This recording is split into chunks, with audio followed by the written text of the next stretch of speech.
وہ بڑی خوبصورت مثال ہمارے استاد صاحب ہمیں سنایا کرتے تھے. کہتے تھے کہ غریب آدمی تھا, امیر دوست کی شادی میں چلا گیا, اور چلا اس طرح گیا کہ وہ نا ورک شاپ پہ کام کرتا تھا, تو وہیں سے فارغ ہوا تو اسی طرح کپڑے اس کے میلے کچیلے تھے, اس پہ گرد لگی ہوئی تھی. اب گھر جاتا تو دیر ہو جانی تھی, تو وہ بھاگ کے شادی میں چلا گیا. تو جو باہر کھڑا تھا نا آدمی, اس نے اندر ہی نہیں داخل ہونے دیا.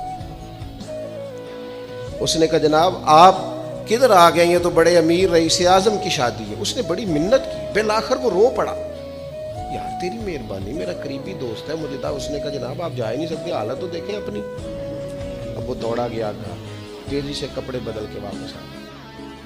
شادی بالکل اینڈ پہ ہو چکی تھی. اب جب وہ سوٹ بوٹ اور وہ مایا شایا اور وہ جناب اس کا لباس بڑا حسین, تب اس کے لیے خود سے دروازہ کھولا گیا. وہ اندر گیا تو ساتھ رو رہا ہے, اور ساتھ وہ ڈونگا لے کے نا سالن والا برتن, تو اس میں کبھی اپنا کرتا ڈالتا ہے, کبھی اپنا بازو ڈالتا ہے کرتے کا.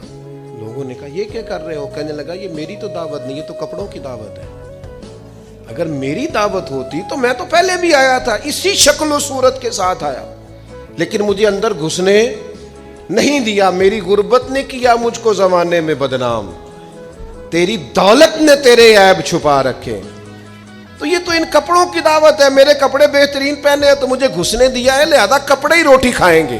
میں روٹی اذیت دی جاتی ہے, تکلیف دی جاتی ہے, آزمائش میں مبتلا کیا جاتا ہے.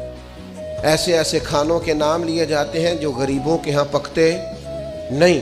انہیں کہا جاتا ہے فلاں پکانا آتا ہے, تو میں کئی دفعہ کہہ چکا ہوں, پھر کہتا ہوں, جب پیسے آتے ہیں تو عقل بھی آئی جاتی ہے. جب انسان کے گھر گاڑیاں آ جائیں تو چلانے کا طریقہ بھی آ ہی جاتا ہے. جب اس کے پاس مہنگا موبائل آ جائے تو اسے چلانے کا سلیقہ بھی آ ہی جاتا ہے. جتنے کار دانے ہو دے کملے بھی سیانے.